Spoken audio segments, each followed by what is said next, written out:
Lemon Amiga present.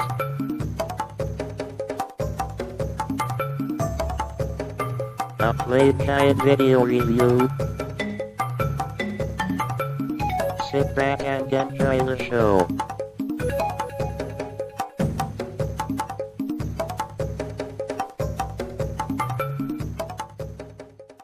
Hey there, welcome to another Lemon Amiga Playguide and review. In this week's episode, we'll be taking a look at Chuck Rock 2, Son of Chuck, developed by Core Design and published by Core Design in 1993.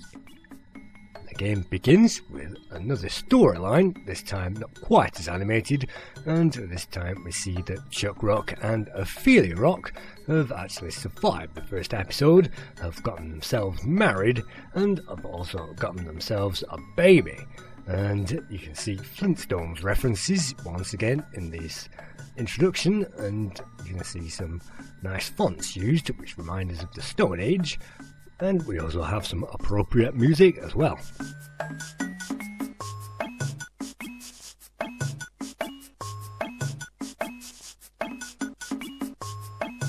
I think it's great that this 2-disc game still comes with some kind of an introduction, although the black and white images have replaced the full colours, and unfortunately this isn't as smart or as professional looking as the introduction on the original Chuck Rock. But you can see some time has been used to create some kind of a backstory, and that attempts to bridge the gap between the story arc of Chuck Rock 1, where we got rid of the final dinosaur, and link that up to the sequel, which they were brave in releasing for the Amiga.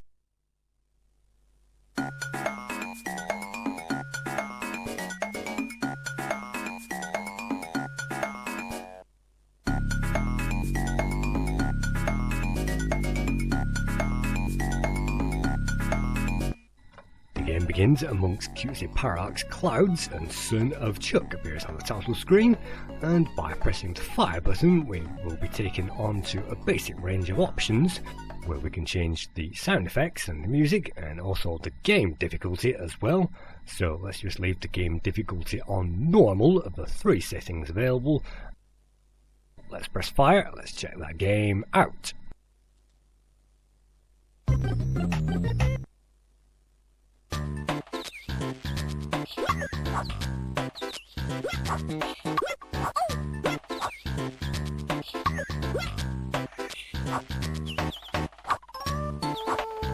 In Chuck Rock 2, the Son of Chuck, we play the son of Chuck Rock in yet another scrolling adventure, the platform romp. And yet again we have to make our way from the very left side of that screen over towards the right, and having done so we will face a number of levels and a number of worlds and a number of end of level bosses at the end of all that. To hinder us, we can also climb on top of our club, which is our favourite weapon. Unfortunately that doesn't appear to do anything as far as I can see. It doesn't allow us to gain access to any higher platforms, and to do that we'll still have to move rocks around on the floor and jump on top of those to gain access to all those hard to reach places.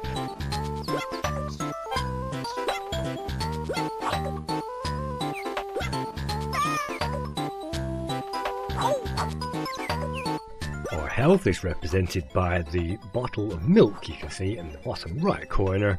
The baby's bottle can be topped up by milk along the way, and I think you can climb on top of these trash cans and certainly bounce on top of certain things to gain access to high up areas.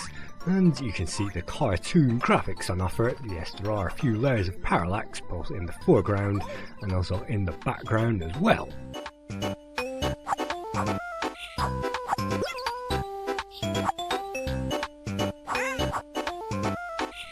See, the traditional Chuck Rock humour is still there, and that guy reminding me of the woman actually in The Secrets of Monkey Island 2, who's actually dressed up as LeChuck. And yes, sometimes the humour in this game is great, and sometimes it isn't, and sometimes it's best just to run straight over spikes, knowing that hopefully you'll find some energy, just like that, on the other side. And that means you'll need to bash into those areas, and there aren't too many hidden areas to discover in this game. Usually those areas are obvious to discover, and they are in plain sight, which just makes this game just a bit easier. Unfortunately, the controls wielding this club around could have been just a little bit better, and, well, sometimes this character doesn't control the way you expect him to behave.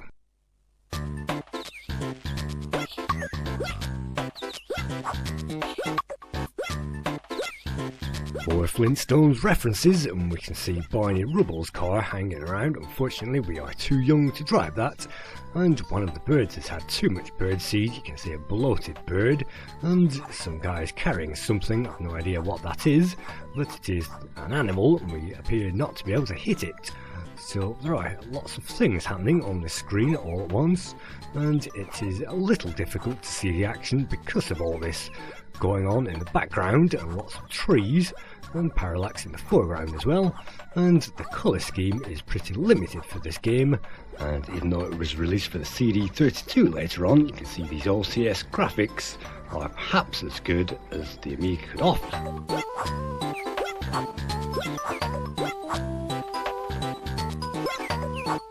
But from the go, one of the biggest things which spoils it is the constant moaning of the baby. Every time we jump around, that creates a yelp, and of course every time we hit anything or get hit, that creates another yelp, and a scream and a grumble from that tyke.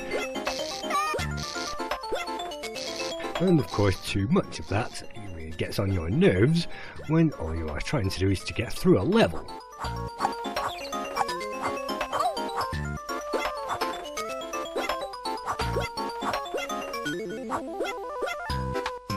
Many complaints on the Lemon Amiga comments also complained that the music wasn't amazing and needed to be turned up as well. I think the music is pretty jolly and pretty cutesy and certainly befits this game, and I really don't think they did a bad job of that, although it's certainly not the most memorable music that I've ever heard on the Amiga.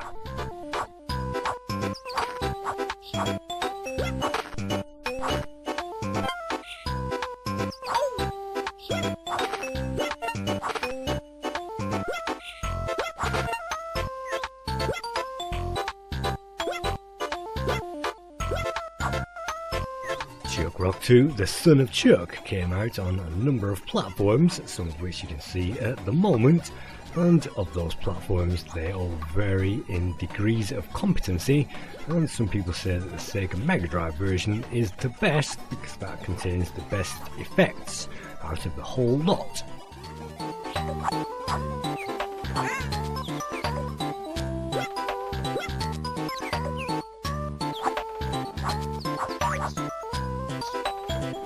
Like the original Chuck Rock, I think it's fun to have all these great animations, particularly the ladies with huge breasts you can see diving on top of us, and you can see guys wandering around in suits, and there is always some kind of jokey humour going on, although yet again not quite as obviously funny as the original Chuck Rock. Perhaps this was trying just a little too hard to live up to its predecessor.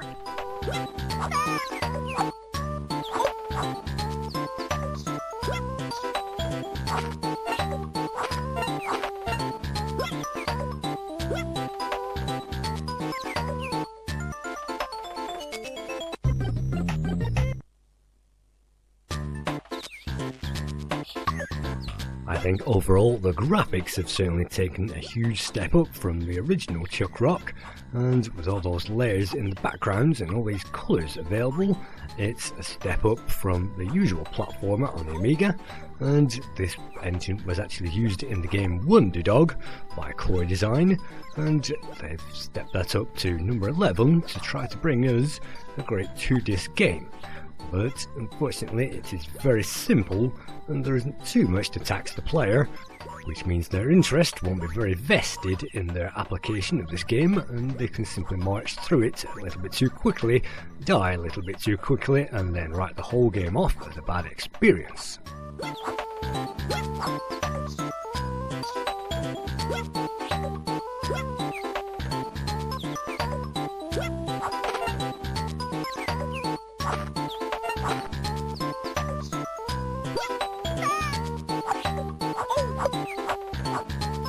Sometimes the game also demands that we seem to jump over those spikes and take those hits, and the game isn't very plentiful when it comes to extra energy, so sometimes you really have to be on your toes creeping around these levels when all you want to do is to bash some skulls together and to beat up some dinosaurs. But there are precious few dinosaurs on this particular level, and you can see the best we can do is to swing on some tails, which collapses, and that's supposed to be yet again some more humour, dropping us onto some spikes, and you can also see a vent there which then washes some water away, and yes, that's great animation, but not very funny in the context of this game.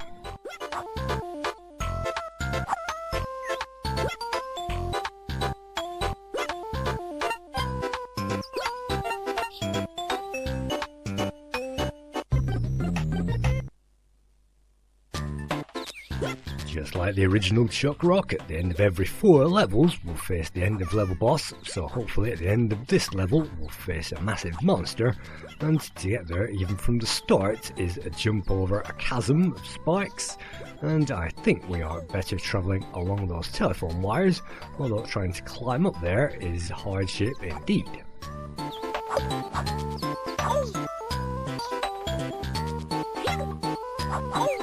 Chuck Rock 2 was coded by Dan Scott, who also co-coded Heimdall, which appeared in 1991, which was a very great graphical adventure. He also coded Premiere, which appeared in 1992 for core design, and also Wunderdog appeared in 1993, along with Blastar, and yet again a great graphical treat for Amiga gamers.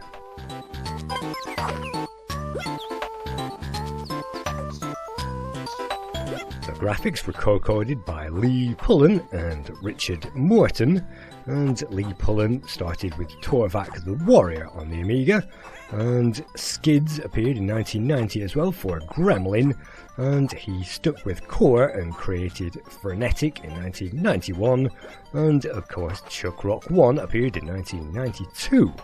Richard Morton was crazy about the Yogi's games, and he created Yogi's Great Escape on the Amiga in 1990 for High Tech. He then moved on to Scooby-Doo and Scrappy-Doo for High Tech in 1991, and after Blazing Thunder, which was a tanks game, he moved on to Yogi's Big Cleanup, which appeared in 1992.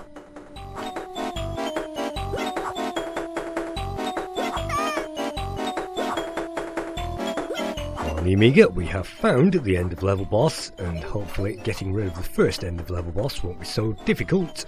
All we have to do is stay to the left of that thing and pile into it when it dives into the scenery, and hopefully a few bashes on its head will knock it out, enough to progress on to that next level.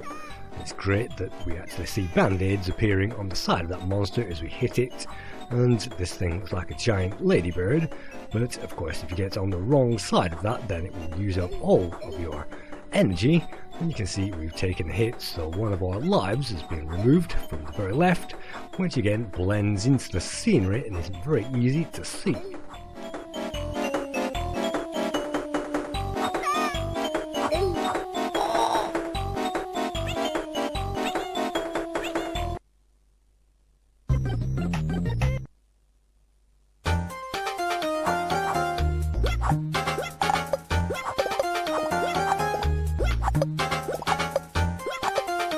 Then enter a sub-game where we have to knock all the apples off the tree and allow this guy to eat them all, and having eaten the last one we will gain a bonus for seconds remaining hopefully, and we gain a 5,000 point bonus of course for collecting them all. And so that's a very easy sub-game, not as fun as we saw in Prehistoric.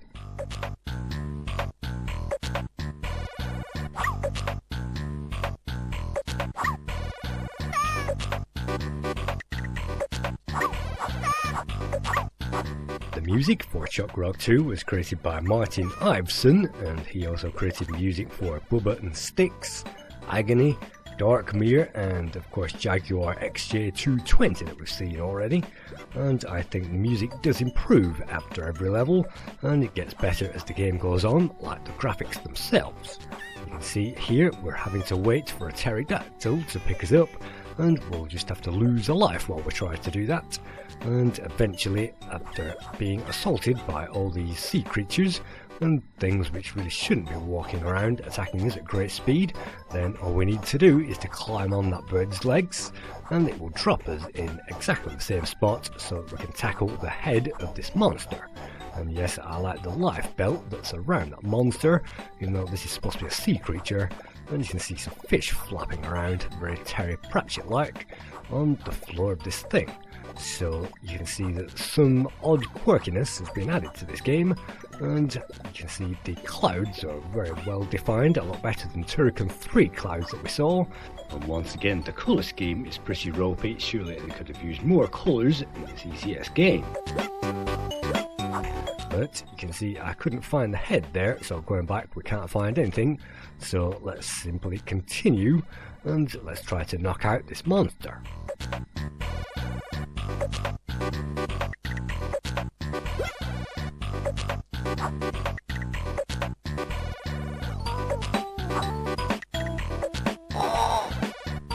Just like the previous boss, all we have to do is to lure that thing to strike the ground, and having done so, we can wallop that thing in the nose, and a few punches should mean that thing gets sinus trouble and returns back under the water. But unfortunately, it's very difficult to hit that thing and clobber that before it returns to its safe spot. And sometimes it can be quite annoying actually missing the head of this thing by pixels when you really wanted to jump over the thing and hit it from above. But I'm not taking any risks. It seems we're on 0 lives, and you don't get any lives in this game as far as I know, and I don't think you gain any score or checkpoints either.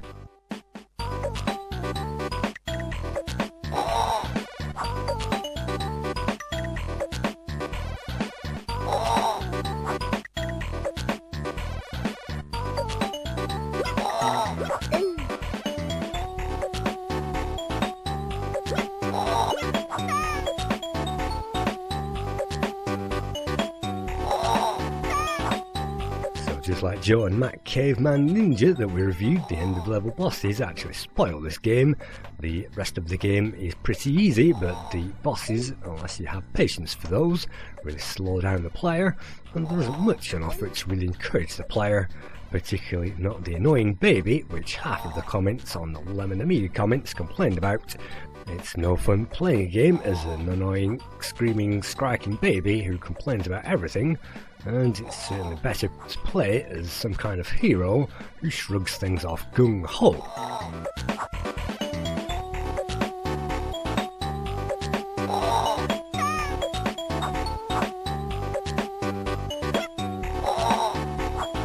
Just like many games that we've seen already, the graphics do improve every level and the game does get better as it goes on, and the diabolical first level does actually lead on to some interesting places, but the average player won't get to those interesting places, having been put off not only by the simplicity of this game, also the boring puzzles and the very flat level layout, which means even Yogi's Great Escape was actually more interesting than this.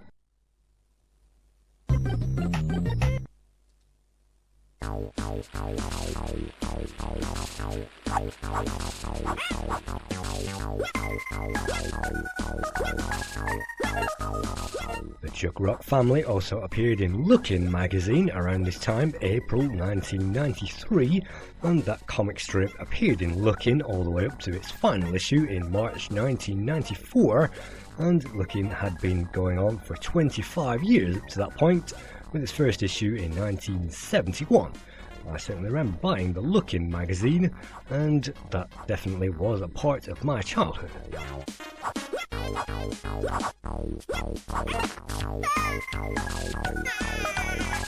And because we cannot get that final health because we landed on those spikes, that means it's game over.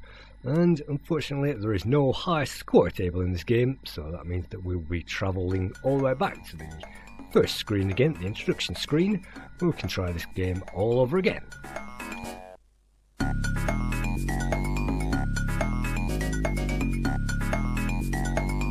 Let's just move on to those scores. The lowest score came from Amiga magazine, which published this and gave this a 75%. The next lowest score was from Lemon Amiga, who gave this 77%. Megazone gave it 78%. Amiga Force gave it 78%. CU gave it 79%. Amiga Format gave this game 81%. Dator gave it 83%. Amiga Power gave it 83%. Amiga Joker gave it 85%. The One gave this game 86%. Amiga Computing gave Chuck Rock 2 89%. And the highest score in this case goes to Amiga Action, who gave this game 90%, which gives Chuck Rock 2 an average score of 8 out of 10. Welcome, gamesters, to Chuck Rock 2, Son of Chuck. You'll remember that in our last exciting adventure, Chuck Rock defeated the evil Gary Gritter and his despicable dinosaur. In 1994, Core Design returned with the CD32 edition of the Chuck Rock 2 game, and that featured a brand new introduction sequence, which of course they spent a long time trying to develop, and that also came with a brand new CD soundtrack.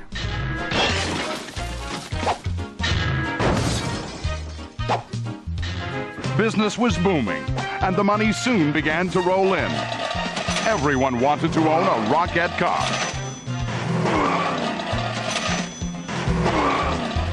Life was almost perfect for Chuck and his beautiful wife, Ophelia. Only one thing was missing: an heir to the Rock Empire. The new arrival made their happiness complete. Chuck was a very proud father, and his son was a real chip off the old block. But life didn't remain perfect for long. Trouble was on the horizon, in the shape of the heartless Brick Jagger, the owner of a new rival car plant.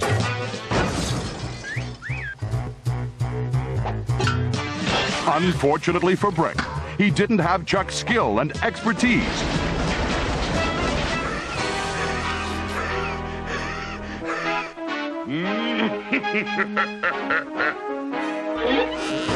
Despite this, he was determined to be rich. He decided that if he couldn't make his fortune by fair means, he'd make them by foul. And ordered his henchmen to kidnap Chuck. As you can see, it's a great attempt at cartoon action on the Amiga. Unfortunately, some of those jokes fall a little bit flat, and you wonder why they spent so much time doing this when they could have really improved the game.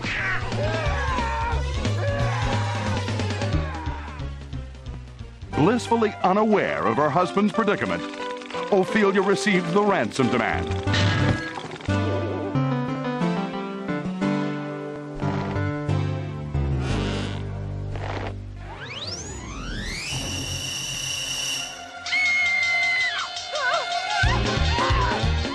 She was understandably upset. But all is not lost, for Junior is a chip off the old block after all.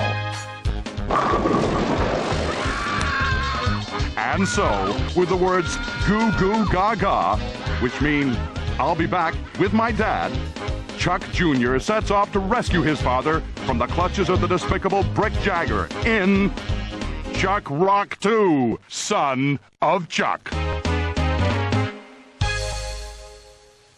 Thanks to friend of the show Ironclaw, we can get to see the long play. He actually viewed this in the easy mode when completing this game and recording this for the World of Long Plays website. You can see it's virtually the exact same game except for a new CD soundtrack.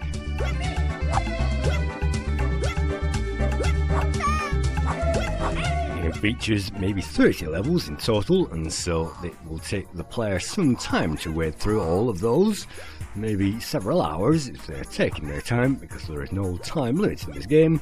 And you can see the graphics do improve on the later levels, but that doesn't take advantage of the AGA chipset.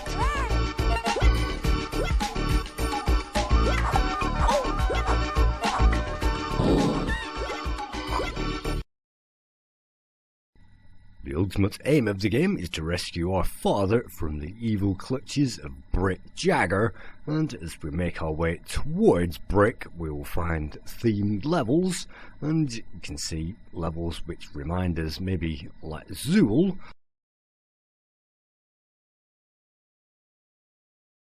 And as we approach Brick Jagger's lair we'll also find what looks like a gig.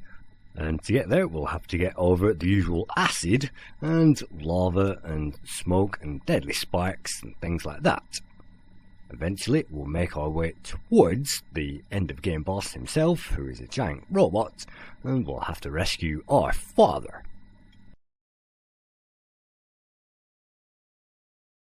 Thank you for viewing another Lemon Amiga play guide and review. I hope to see you again in another one sometime soon. Thank you.